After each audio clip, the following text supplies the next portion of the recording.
So I just came across this video on NewYorkPost.com called UC Berkeley Professor Under Fire for telling students to get out of California's Bay Area if they want a girlfriend. And of course, the backlash from the women doesn't really help invalidate his point, So let's go through it. A California professor is under fire for allegedly telling a student not to have a girlfriend from around campus because of the stark differences between women in and out of the Bay Area. And, that's evident in terms of Western culture at large. Men are going to Philippines, Thailand, they're getting the hell out of the Western countries because, like I've said to people before, that there's no point in looking for a girlfriend or a wife in the West when the women that are raised in these areas are not raised to be wives. They're not raised to be cooperative with men, and they're raised to be combative with men. So anyway, Jonathan Schuick, a computer science professor at UC Berkeley, made the shocking comments. Shocking comments, it was so shocking, on an online discussion board in response to one of his students looking for advice on dating in the area and finding work in the field. He said, if you want a girlfriend, get out of the Bay Area. Almost everywhere else on the planet is better for that. I'm not kidding at all. Facts. I mean, this place, California, one of the wokest epicenters on the planet.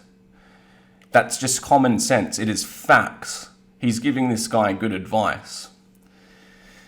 You'll be shocked by the stark differences in behavior of women in places where women are plentiful versus their behavior within artillery distance of San Jose and San Francisco.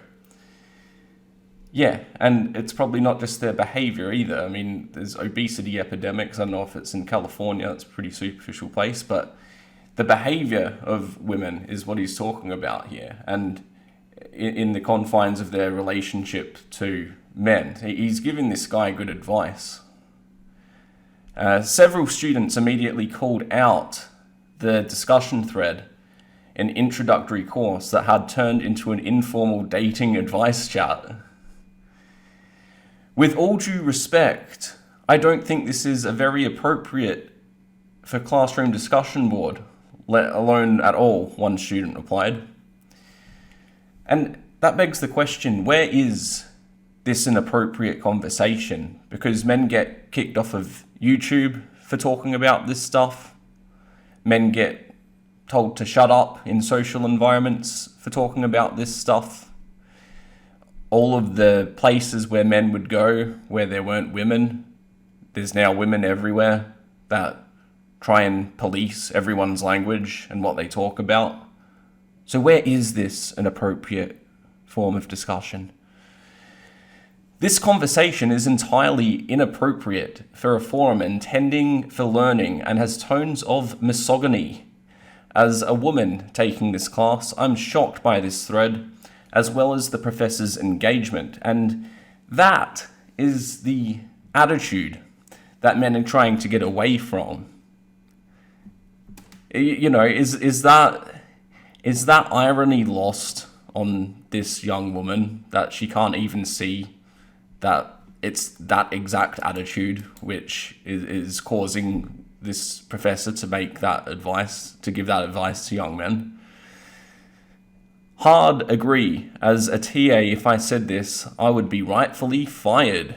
So it's okay for feminist ideology to go into all areas of the education system, every facet of society.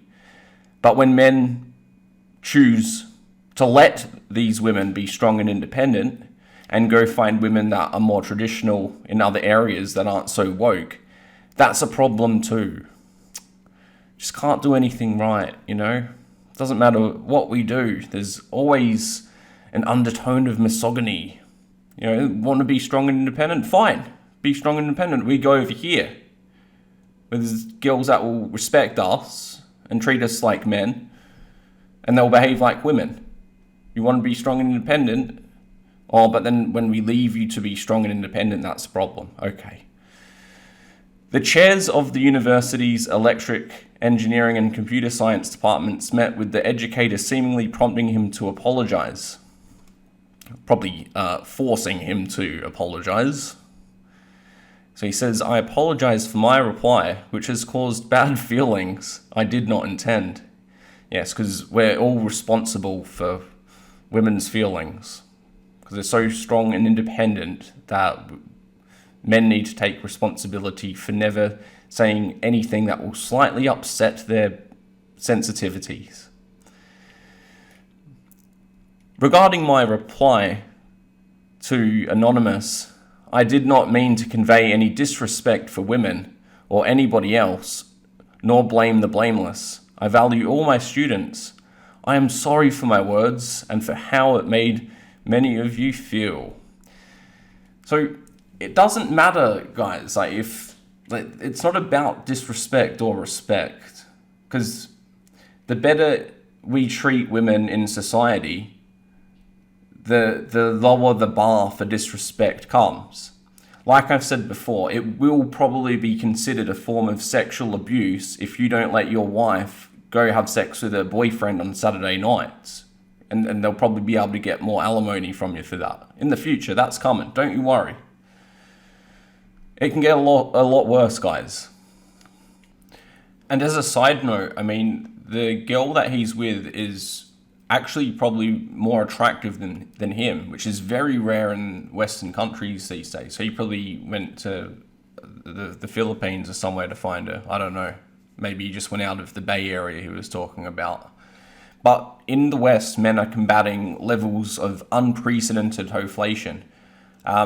This guy, if he was to get with like a girl in his local area, should probably likely have to be obese, really poor, maybe have like heaps of kids with different baby daddies, and all of that. Like, men have to just take all of these sacrifices to get girlfriends that when you look at it on paper, you just go, what the hell? This is ridiculous. And men just start looking elsewhere. And the reason that a lot of women don't like this is because men can go from Western countries to places like the Philippines and Thailand. But when they go to those kinds of places, the men there are not as rich or tall. So they basically don't have anywhere to go to get better men outside of the West for meeting their standards, at least. It continues, I hope you'll understand that my comment was motivated by sympathy and a desire to help students. Life is hard sometimes. I feel for all of you who are having a rough time for whatever reason. Things get better, and it starts with empathy for each other. But, teacher, it's not about having actual empathy. It's not about having actual sympathy for young people. It's not about you giving advice to a guy because you genuinely care about his struggles. It's about playing the social persona that you're so empathetic and then effing over the select scapegoats at any given opportunity possible. UC Berkeley officials deemed his original response as offensive. The comment was hurtful and threatening. There was no threat made in that. You lying C-word. So the comment was hurtful. So I thought y'all were strong and independent. So it's hurtful. Words are hurtful and threatening, particularly to women in his class and beyond, says Roca Montez, a spokesperson for UC Berkeley. We strive to foster a supportive, inclusive environment for all students, except straight dudes. And we invite everyone to continue to engage with us as we work to improve the climate for our community. Can you even use words properly? The climate for our community? I think the climate change propaganda got embedded in your brain a bit too deeply. Now you're just using that word inappropriately. Former and current students of the embattled The embattled professor claimed this isn't the first time he has made offensive, misogynistic comments. What would have the advice that he could have given that wouldn't be called offensive? Do you think if he said, ask out the girls in your class, that would have been considered offensive? Probably. They'd have been like, I'm not here to be objectified by the students and the teachers. A junior at the school said she avoided taking a class with Shushuk because she was uncomfortable based on his prior conduct. She heard about, along with a transphobic joke on his website.